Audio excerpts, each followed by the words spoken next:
Hello everybody, it's the silly one back again for some more Battletech, as promised I must say. And today I intend to do the final chunk of the Arsenal expansion review. Those 25 vehicles that the Inner Sphere got, which probably half of them completely unbalanced the game. And for those of you that are not sure or weren't around or don't know, this is a little insight of what happened. Arsenal got released. As you can see from the graphic in front, the distribution of the cards wasn't exactly even. Inner Sphere seemed to get half the cards. About 15, 16, 17% were generic, and then Clan got the butt end of the deal. And most of the Clan cards were big units which are hard to build. If you're interested in those, just look at the other videos that I've recorded. They're there. There'll be a few more released after this one. I'm doing them slightly out of sync for a good reason, but we'll get on to that at some point. And we're going to do the last ones. They destabilised the game because there was no initial limit on vehicles. You could have as many vehicles in your deck as you wanted. They were just like normal mechs. And this became very, very problematic. And this is mainly because of two things. One, they were very, very cheap. Two, they were free to deploy, so you could literally spam your hand out. And three, the damage they did for the cost was quite strong.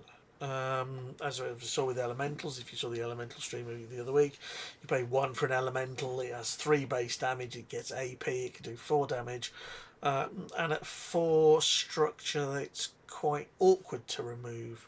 4 is one of the break-even numbers in BattleTech. And for those of you listening, before I forget, there will be a spoiler at the end. Okay. So, anyway, enough of that. We're going to do the 25 vehicles to finish off the set. And what I've done here is I've copied all of them over into here so I can flick around and look at or dig out other cards from the deck lists as we go through. So probably the first thing I should do here is list the vehicles by cost. And that's probably a good way of going through them. And what you'll see is it will start off and it'll be, this is really good, this is really good, this is really good, that's not bad, that's not bad. And then it'll be down to, this is a complete waste of time and effort, do not put this into your deck. And you're probably going to find that there is a cost hierarchy associated with vehicles. And this is because of the die roll. Originally when vehicles came out, it was a die roll if they were damaged. That's not structure, there's just any damage assigned to them. You could assign 1 damage, it could bounce off the armour, and you still get the die roll. And it used to be, if you rolled a 6, scrap the vehicle. So it was a 1 in 6 chance that the vehicle died. After the hiatus of vehicle swarms everywhere, this was reviewed, and Wizards of the Coast changed it to being a roll on a 5 or a 6. So 1 in 3 times it dies.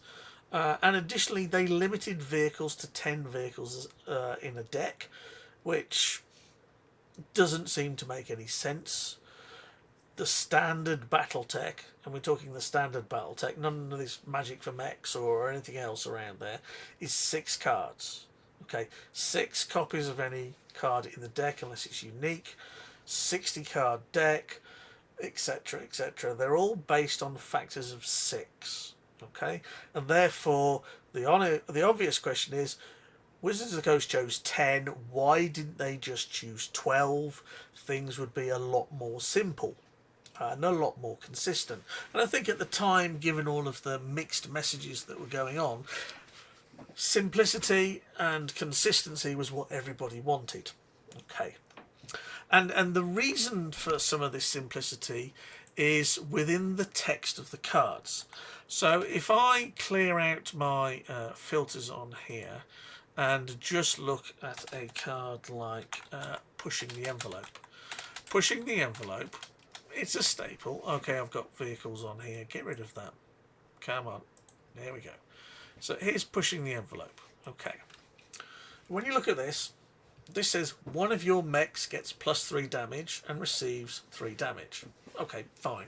You may have seen it, you may have played it, whatever else. Okay. The trouble was that the rules weren't clarified. So this specified a mech, did not specify a vehicle. So you couldn't play on a vehicle, which doesn't really make that much sense. Okay. And then in Commander's Edition, vehicles were then subsumed within units along with mechs, and they changed the wording to say unit. Of course, the old version of the card, which is still legal apparently, still has the old wording, not the new wording. And then when you look at the Commander's Edition versions, there were some cards where this was changed to being unit and others where it wasn't and it stayed as mech.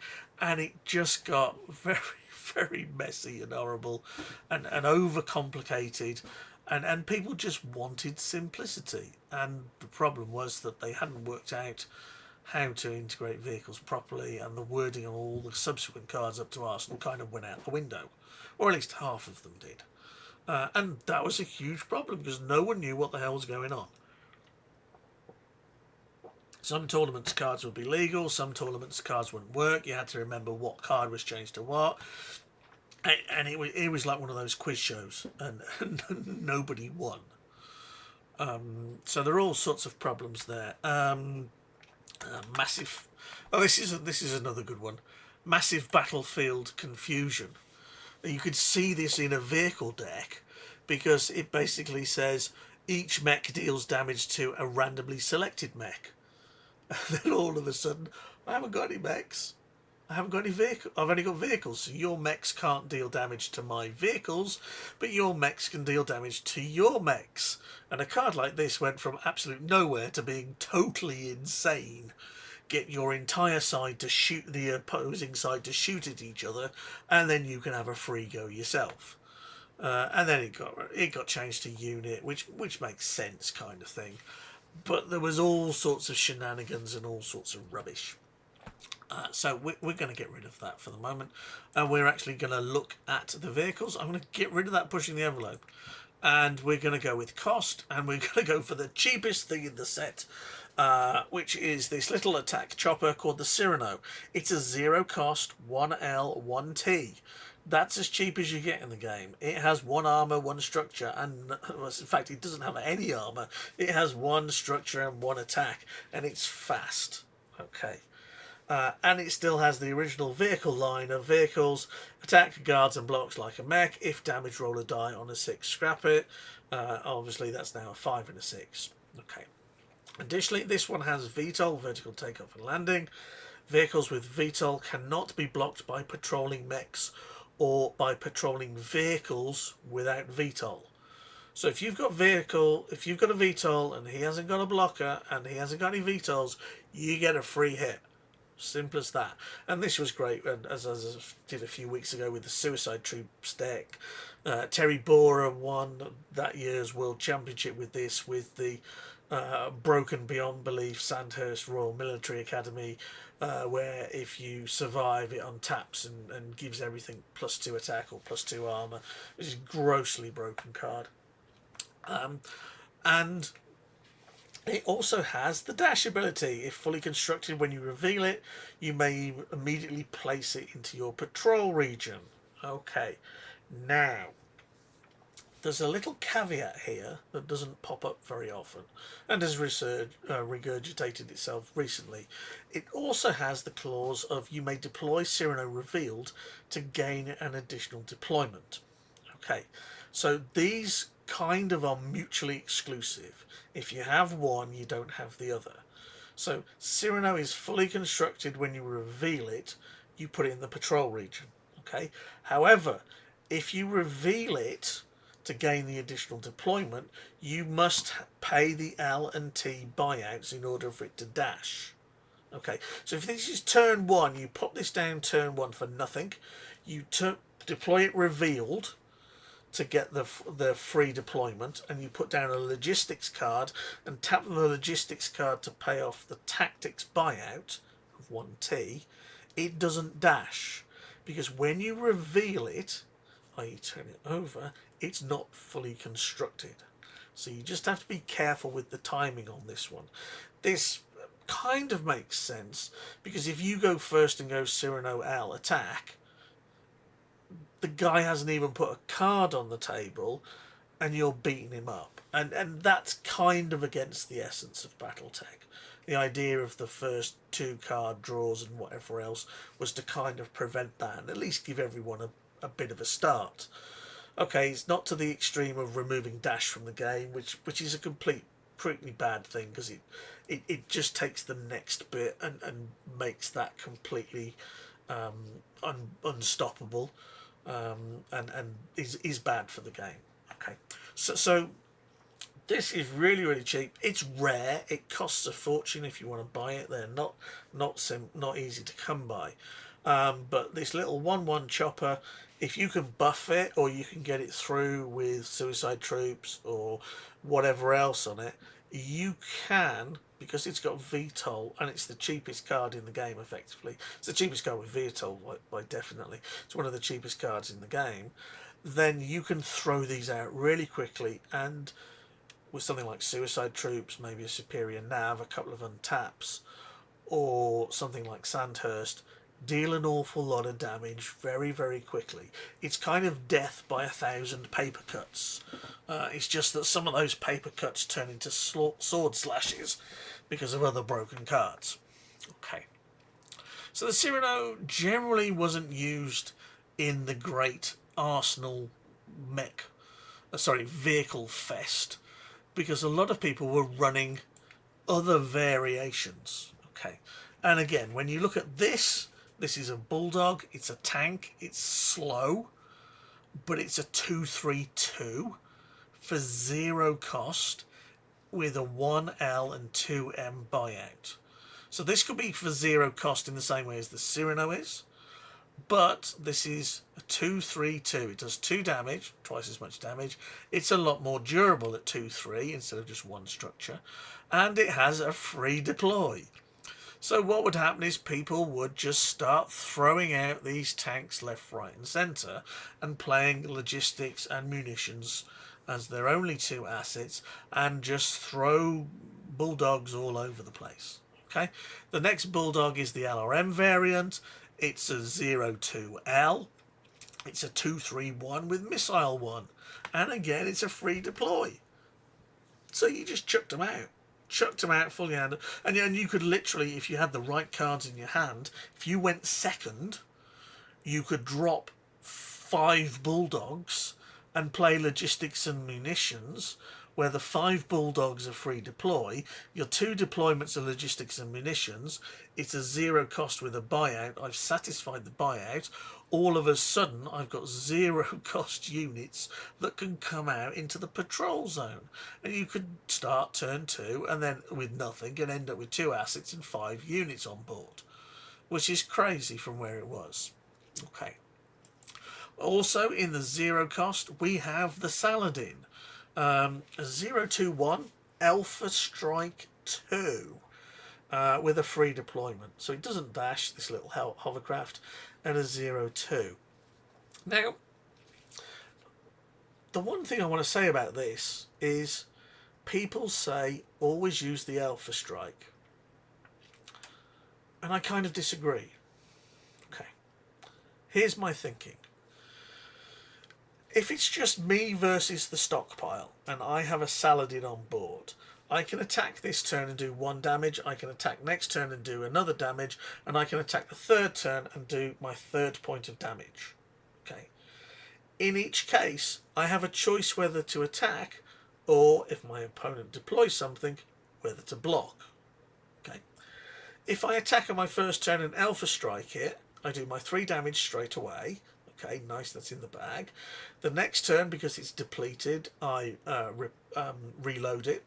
And then the turn after that, I untap it. So I've still got 3 damage over 3 turns. It's just I've put all my eggs in the basket and I don't have any flexibility. So I tend not to Alpha Strike these without a good reason. Dash a Prime being a good reason. But if it's an L, or maybe I've got a mission in hand and I want to kill something, that's fine. but I'm reticent about using the one attack and then alpha striking it for 3 when I can do 1, 1 and 1. Still get my 3, but I've got my flexibility. And if it's depleted and tapped, I don't have that. Very good for munitions if you've got them because they're free deploy. They cost nothing. Tom Smith used them in his Gorge Master deck to deter those kind of dashers. And again, if you compare this to a dasher, this is a 0-2M. It's cost you nothing to put on the table. And when you look at the Dasher Prime, let's pull this up. The clan counterpart to this with 0-2-3. Okay, the 3 damage is built in. And then you compare it to the Saladin and 0-2-1 Alpha 2. They trade very favourably in the Saladin's case. You've paid 0 for your Saladin and you're paying 2 for your Dasher. And the Saladin, although it doesn't have dash, can come out the turn beforehand. Why would you even play a Dasher? You know, that's how bad vehicles were. You know, nobody played Clan when vehicles were all over the place. You'd have to be stupid. Absolutely stupid. Okay. Next up, the Yellow Jacket. A 032 again. Medium speed. It's a fat, chunky helicopter. 0 cost, 3A, 2L. VTOL, which is quite good. Attacks and blocks, it may deal one of its damage to the target. It's got long range because it packs a Gauss rifle, and it's a free deploy. The medium speed for a helicopter kind of hinders it a bit.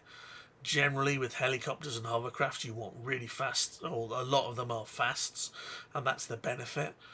Never really seen this in play, apart from Chad Edwards' free deploy swarm in the Tom Smith 1999 World Championship. And it was, again, VTOL, which means you could sneak a couple of damage here and there through, but it was free.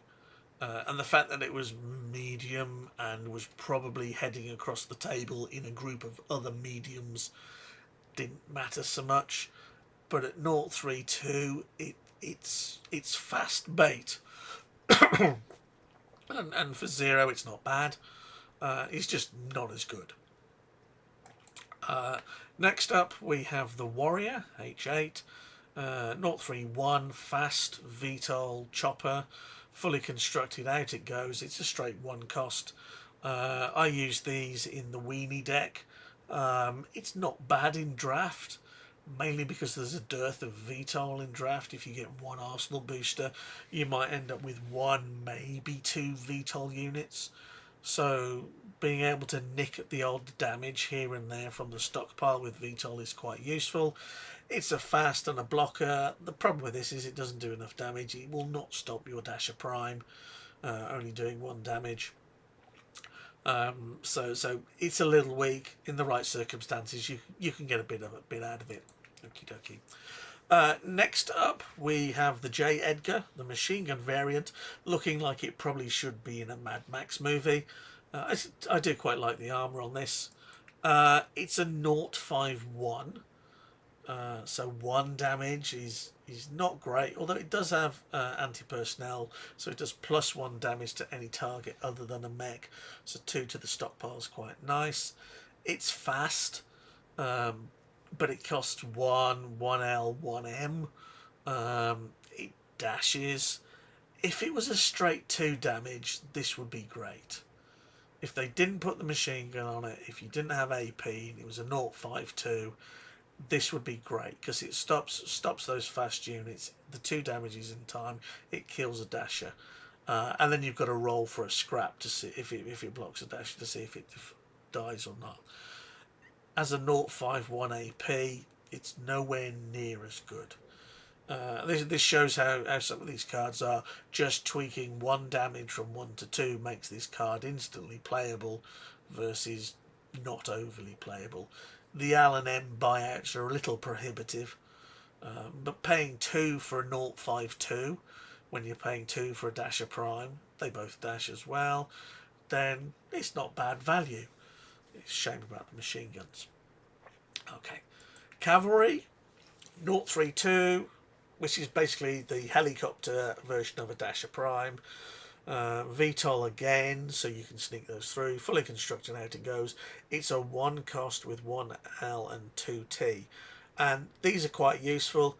I've seen them used in Suicide Troop decks along with the Cyrano. Terry Borer used them along with the Cyrano in the Sandhurst version. VTOL has its benefits, as we've mentioned. 2 damage, definitely much better than 1 for obvious reasons.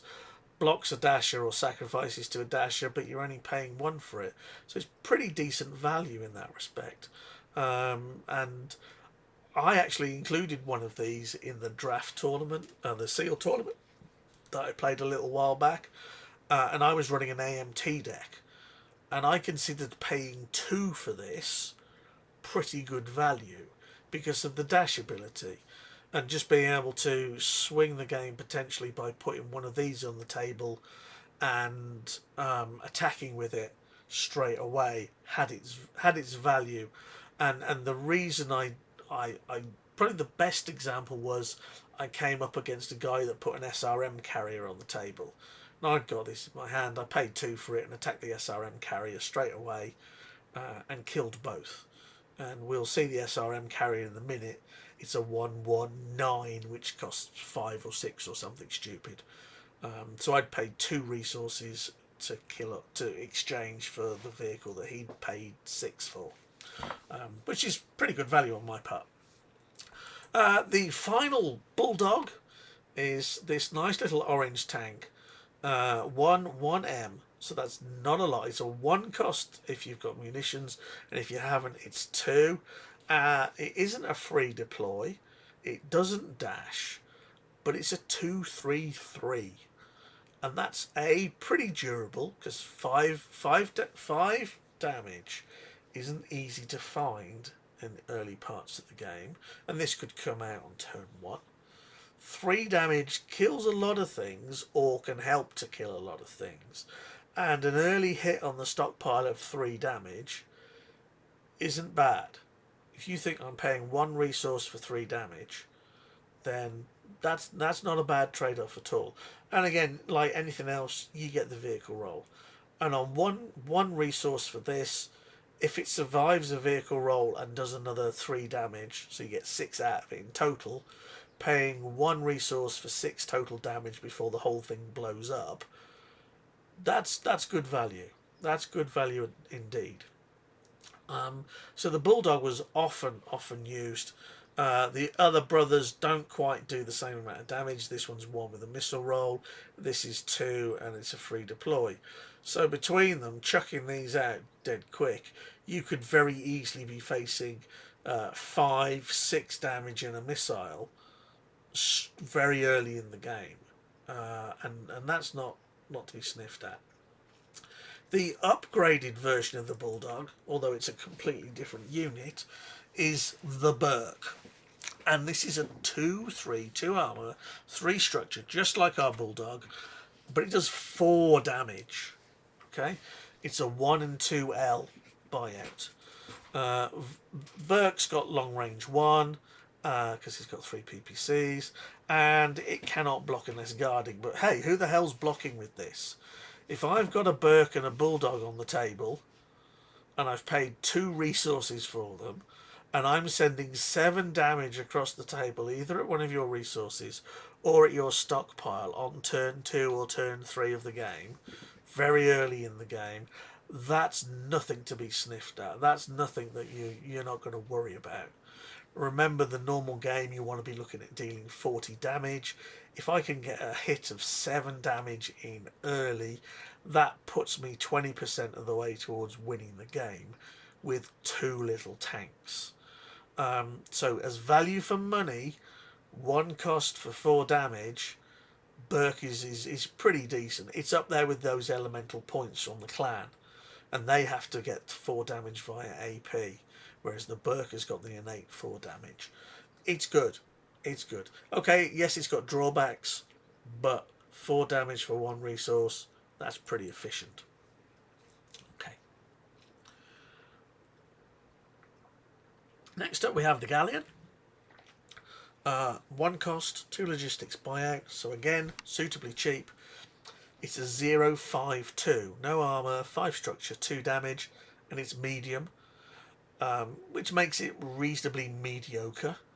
But the deployment of being free deploy and 5 damage, which is hard to deal with, and medium speed make this a unit to be considered. Is probably the best way to describe it. If you drew this in draft and you were running logistics, you'd put it in your deck. It is pretty decent. It's never going to set the world on fire, but it's pretty solid. It struggles, or it feels weak, because you haven't got the 4 or 3 damage of the Burke and the Bulldog, but you're paying for medium speed.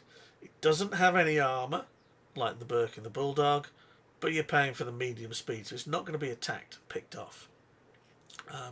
And 0.5, you might say that 0.5 doesn't matter, because by the time it's taken 5 damage, which is probably 2 to 3 attacks, you'll have probably have rolled a 5 or a 6 anyway. And if you can get 3 attacks out of it, that's 6 damage for 1 resource. Again, not too shabby. Okay. The Magi. And this is where things start to shift around a bit in the hierarchy of units. Up to now, all of the units have been at least good, or if they're not quite good, they're useful or playable. The Magi never seems to cut it. And the reason is, it's the damage. If you look at this, it's a 272, 2 armour, 7 structure, 2 damage. There's no options on it, there's no free deploy, there's no fast, and it's a slow unit. Okay, it's a 1-2L. Okay, so I'm paying all of my bang here, or all of the better stats in this unit are with the, not necessarily so much the 2 armour, but the 7 structure makes it very durable. The problem is the die roll on that durability. So if it takes 1 damage, you roll a die. And on the law of averages, because you scrap on a 5 or 6, after it takes 3 sets of damage, it dies. So 3 sets of damage on this with 2 armour probably isn't going to get through all of that structure. So what you're doing is you're paying extra for something that you're not going to use. Here's the honest question. Would you play a Magi 272 knowing that it only will survive for 3 attacks on average, so that's 6 damage for 1-2L, or would you pay a Burke which does 12 damage, twice as much damage, for the same cost? Simple, isn't it? Not seen the Magi play. Nightshade. Little chopper again. 0-2, 1 damage. In that respect, very much similar to the Cyrano, although this has a 1 and 2 tactics buyout. And this wasn't played because nobody was playing tactics. Everyone was playing logistics and munitions, left, right, and centre. Tactics didn't end into it. You know. Where are we? Oops, sorry. Nightshade. It's a vehicle. It's got VTOL, great, but picking things off with 1 for 1 attack's not great. The ECM's quite useful, but remember it doesn't stop the die roll. It only works with other units in the group, and if you're attacking as a VTOL, you can only really give the ECM to other groups with, or other units with VTOL, or this is just going to get picked off. It's got dash, but it's not great. It's not great because it's not consistent, and its benefits, ECM for example in this case, don't align to its other strengths, VTOL. Okay. Next we have the Lightning. A 033 vehicle, costs 2L, 2 basic cost, a buyout of 1L and 1 tactics, 1 logistics, 1 tactics. It's still a vehicle. It's fast, and when it's fully constructed, out it goes into the patrol region. It's a dasher, basically. This is the vehicle equivalent of the Jenna 2C. 033 dash. Okay, the Jenna has jump, but it's a 3 cost with 2 munitions buyout. The Lightning is 1L, 1T. Yes, it blocks and stops dashes, but the nice thing with this is that if your opponent isn't running a dasher, then you can get this out turn 2 and attack with it. Superior nav for 4 attack on the Lightning gives you 7. The 1L, 1T buyouts are not as prohibitive as they seem, because paying 3 for this isn't actually the end of the world. It's hard to get hold of because physically it's a rare card, but it's quite a good card. It's quite decent. I would definitely consider running this. If I had this in a draft, it would very likely go in the deck, even if I was paying the logistics buyout for this. Again, for that straight out into the patrol region attack, which adds another dimension to the game. And I've played with these and I quite like them. I think they're worthy of inclusion in a number of decks. Okie dokie. The Partisan. Well, C3, it kind of got its own bit here. The problem with the Partisan, which is a 1L 2 tactics buyout card, is every other C3 unit is A, M, and T. So yes, you can drop the M and go assembly and tactics and add some logistics, but basically you're playing 6 logistics to add 6 partisans in, and are they worth it? The answer is maybe. They're slow, which means they can be attacked. The 3-4 armor structure is very favourable. It's very durable. Obviously the die roll factors into that. But the fact that you've got 2 damage with C3, which gets that to 4, and you can alpha it for another 2, means that it's not actually as bad as it looks. You can get a good bit of damage out of these.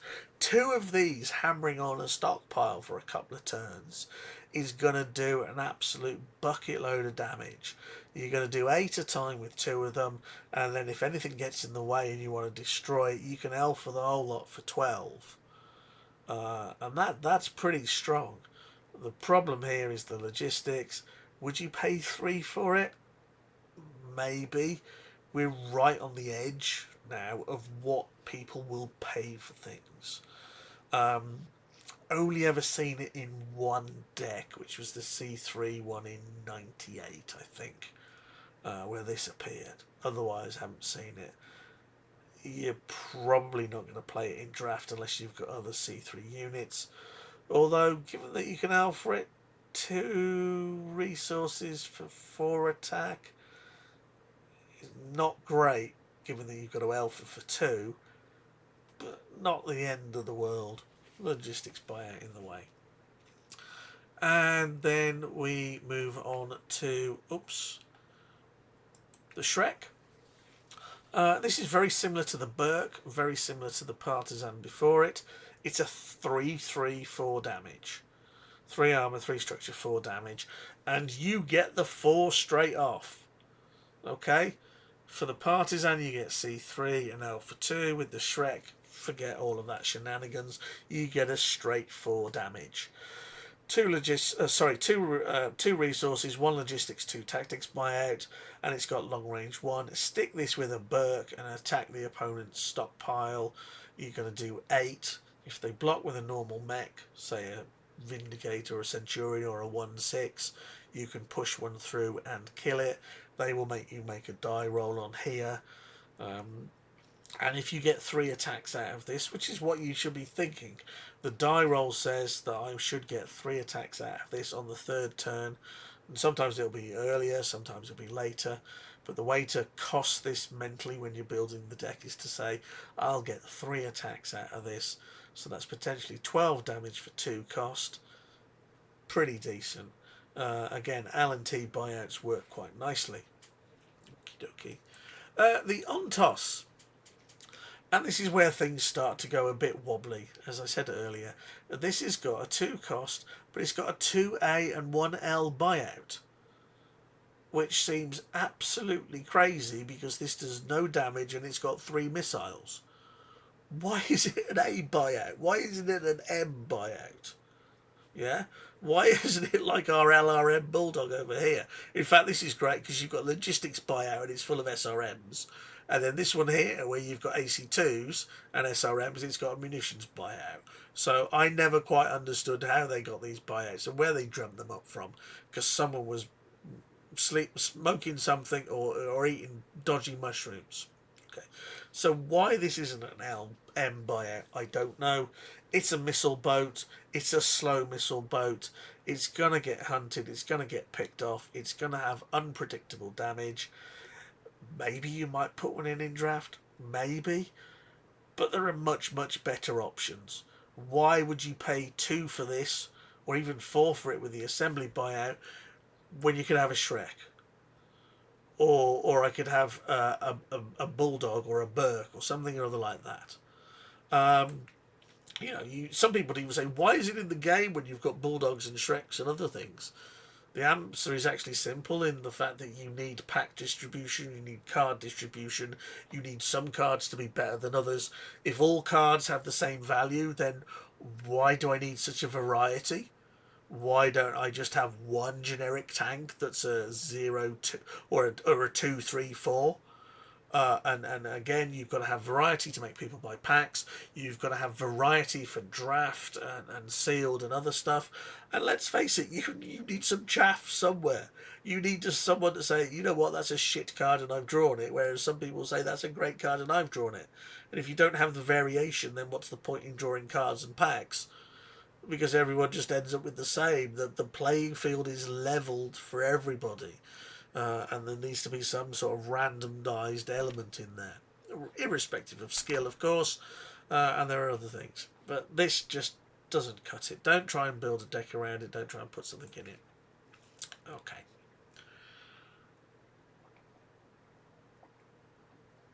Next, we have one of the few vehicles with a dedicated alliance, this one being Comstar. This is the Pinto helicopter, which is a 2 cost and 2 tactics buyout, and that's quite nice because a lot of the Comstar units are A and T, so you can slot one of these into your deck quite nicely. It's a 0-4, so no armour, 4 structure, 2 damage, great, and it's a fast. And the great thing with this is that this, like the Mongoose, and the Comstar really seem to get the annoy the clans cards, kills a dasher, and if you roll successfully, survives. A bit like the Mongoose, really. It's the Mongoose of vehicles for Comstar. It's vehicle, it's got VTOL, and it dashes. And for 2, it's pretty decent. If I drew it in a draft, I would definitely consider playing it. For the VTOL ability, the dash ability, the fast ability. There's lots to like there. It's not going to change the world, but it's pretty solid, gives you a bit of utility, and for your money, pretty decent. Okay, and then the world changes. The world changes here because we have gone from 2 cost units into 3 cost units. And at this point, you have to ask the question, is it worth building a 3 cost vehicle? Okay. Given that it will take on average up to 3 rolls to kill a vehicle. Well, in fact, 3 rolls definitely should kill a vehicle. If you think about 2 rolls, it's probably 50-50 where the vehicle survives, which is why 2 resources to build a vehicle is reasonable. 3 resources to build a vehicle tends to be the cut-off point. People do not play 3 cost vehicles because what you are paying for it in resources, you generally do not recoup in output. Now you might argue that the Demolisher kind of defies that, and you should play the Demolisher because it's very durable at 3 and 5. It only has a basic 2 damage on attack, which isn't great, but it's got a whopping Alpha Strike 4, which means most things that are going to attack this are going to take 6 damage. Fast units picking on this are going to hurt it. However, you think about something that might be able to damage it, a medium cost mech, it's probably a 162 when it comes to inner sphere type stuff. It's not going to quite kill it, and you're going to make the die roll. Secondly, in order to kill it, you need to alpha it, which means it then becomes vulnerable the following turn. It's not great in draft, but the Alpha 4 makes it a bit scary, because if you can Alpha for 4 on top of the 2 and get 6, that could be a 6 to the stockpile hit. You could heroic sack, inside job it, and just play the numbers. And therefore for draft, it's okay if you've got a strategy for it. But for 3 cost, should you be looking at a mech that's faster? This is the quandary. There isn't a definitive answer there, and sometimes it all comes down to what you draft and what you're playing and all the other things. So there you go. The Demon. I quite like the Demon. I liked the Demon when it came out. It's a 2/6, really durable. Okay, it's slow. It's got 4 damage like the Burke. It can deal 1 damage to the target, so long range 1. It's a 3/2L. Compare it to the Burke, 2/3, 4 damage. Compare it to the Shrek, 3/3, 4 damage. That's a 1 cost, that's a 2 cost. The Demon is a 2/6, so it's more durable. 4 damage is really nice. Okay, but it kind of just suffers a little, like the Magi did, with having too much armor and too much structure on something that's going to expire quite quickly. And in that respect, its strengths don't fit in with the design. With it being a 1 in 6 roll, this is quite a nice unit. It'll hang around a lot longer, and therefore the armor and structure come into play. And you've got to say, when you look at the Magi at 1 cost for 2 damage, the Demon at 3 cost for 4 is probably a bit better, just for making the numbers up. I think if I drew this in draft and I was playing that kind of deck, I would be considered playing it. The 2L is a little heavy though. If I've got to pay the logistics buyout on this, paying 5 for this, not good. Okay. The Behemoth. This is the Flamer version.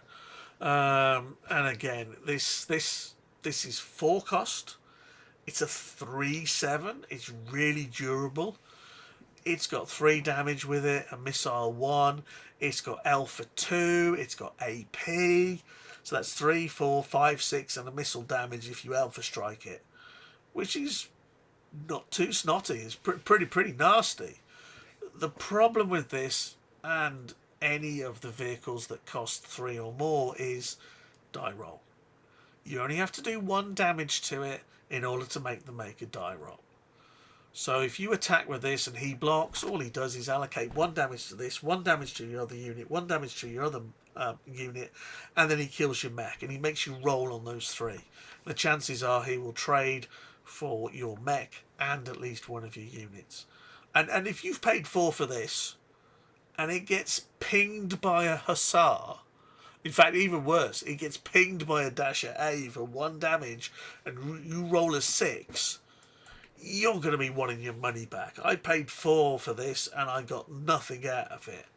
And that's the real risk here with any of the vehicles that cost more than 2.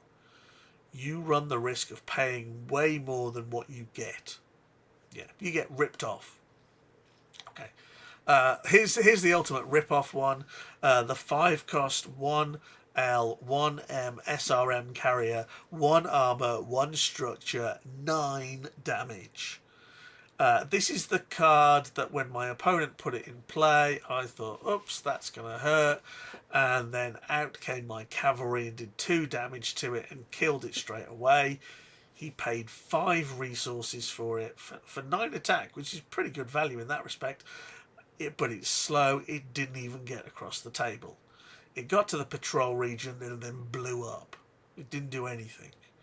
Okay, yes, it was fortunate that I got the cavalry, but that's why that was in the deck. And this is the problem with this. If you play this, you've got to make sure it survives. You play it, and the turn after it's played, it's got to survive. And even if you're trying to do some sort of convoluted inside job, unopposed combination, etc., etc., etc., it's got to survive. And as soon as it hits the table, you might as well put a very large flag up there. You may as well write in 30-foot high letters of fire across the nearest mountains, "Come and shoot me." Because if you don't, this is going to hurt. So something normally gets sacrificed into this, and it dies horribly. Especially with 1 armor and 1 structure. You only need 2 damage to kill it. And okay, yes, it trades, but you're trading 5 resources for whatever it was, and it's easy to pick up something that will kill this for 1 or 2 resources without any problems. So on curve and development, you are losing out. Okay. The Zephyr. I want to like the Zephyr. I want to like it because it's got a lot of things I like. It's fast. That's a great plus. It's got ECM. That's a great plus. It's got dash. That's a great plus. It's a 153. That's not bad stats. It's basically the equivalent of a Phantom B. Here we go. 153. Dash. Okay. Surprisingly, it costs more than a Phantom. Which, considering that vehicles were the cheap downgrades on mechs, is surprising. I suspect the ECM factors into that quite heavily. It's got a 1L, 1T buyout. When you compare it to the Phantom B, it's 1A, 1M, 1T. And then you put the die roll in. So it seems a really poor choice when compared to other units. I wonder if it should be a 5. I wonder if it should be a 4. Or maybe even a 3. Okay, it's fast and it does 3 damage. That's quite nice. And it's got a lot going for it. But when you compare it to a Phantom B, you think, why the hell am I bothering? Why? I can get a Phantom B, a mech that doesn't roll a die for 1 less and does the same value. The only thing I get extra is ECM to counteract my scrap every 3rd roll on average. So I just think this is a card where they got the numbers wrong. Totally. The Puma. Here we go again. What are they doing? 5, 2A, 2L, Missile 3. And again, it's just like missile mechs don't have munitions buyouts, and vehicles get munition buyouts, except for the ones with missiles, which get assembly buyouts. How does that work? I still don't know what's going on with that. Okay, so it says 372 missile 3. It's costly at 3.7. Sorry, the 5 cost for 3.7. If you compare that to something like, is it the Thug? Oh, it's a 3.8 for 6, the Thug. But then you look at this and it's a 3.7 for 5. And it's a 2.5 missile 3. And the Thug is 4 alpha. No, Thug, don't I? It's a 4 alpha 1 and it's durable. And there are probably better examples of the Thug. It's just one I remember. Is it the Tempest? No. 285. 285. And that wasn't the spoiler, by the way, but you can you can have it for free. So there's the Tempest at 285 alpha 1. and then you're looking at your Puma and you're thinking, why do I want a unit whose damage I'm not even sure about because it's all tied up into the missiles? And that could be loads or it could be nothing. And before you play this card, ask yourself this: would I play a missile deck? If the answer to it, would I play a missile deck, is no, then just walk away and design something else. If you would play a missile deck, then consider the missile deck before you even put a Puma into anything. That's the way to look at it. And the same goes for this little beastie. The final one in our list today, the Ontos. The 366 Missile 1 for 6 and 3 logistics. That's quite heavy. 366 is a great stat line, but it costs 6. And all you need, 1 damage and a roll of a 5 or a 6, and it dies. I've paid 6 resources to put this into play, and it goes bang straight away. And that's your issue. Some of these vehicles are just way too expensive to even contemplate that putting that many resources in for them to just go pop. Okay, so for reference, this is a bit out of my archive. This is a deck created by a guy called Beaker. It's one of the ones I saved from a long time ago. If you go back a few streams, I did vehicles and Arsenal and Beaker's free deploy swarm. This is kind of an upgrade on that and a variation. And this was tweaked. But basically, this is just crazy. So he runs 14 resources. 14 is the one where your double mulligan starts to go crazy if you are below this. So if you run 13 resources, your double mulligan chance goes up quite drastically. So 14 resources, 5 logistics, 4 munitions, 3 war funds, a black market, and a think tank. Okay, there they are. Hidden reserves, ferrofibrous car upgrade. Hidden reserves draws you 3 cards. Ferrofibrous upgrade draws you a card. There are 2 final pushes in the deck. Deal 2 damage to the target from every unit, which you only need against another vehicle deck. Okay. And then we have the Sloth Squad Battle Armor, which I covered a couple of weeks back. Basically a 0/2/2, if I remember rightly. And it does a random 1 to 3 structure damage to any unit against it, which is really good. And it's a free deploy, and it draws a card. And then you have 28 vehicles. So with the battle armor and vehicles, you have 34 vehicles. So the idea here is draw and draw and draw and throw them out, throw them out, throw them out. 5 of our 2, 3, 3, 1, 1M Bulldogs. Let me go and find that. Where's the Bulldogs? Actually, hold on a second. Let me put that there and then do this based on. There we go. Based on an alphabetical list, so that's easy to flick through. So this Bulldog, there are 6 of those because they're free deploys. There are 6 of those because they are free deploys. There are 5 of the other Bulldogs because they're not a free deploy, but you get 3 damage out of them, which is quite nice.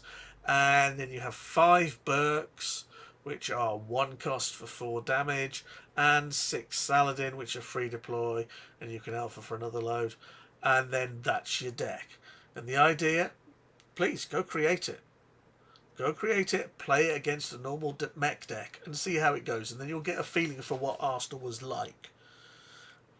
5 logistics, 4 munitions, 3 war funds, 1 black market, 1 think tank, 6 hidden reserves, 4 ferrofibrous, 2 final push, 6 sloth squad, 5 bulldogs, 6 bulldogs with the AC2 variant, 6 bulldogs with the LRM variant, 5 perks, and 6 Saladin.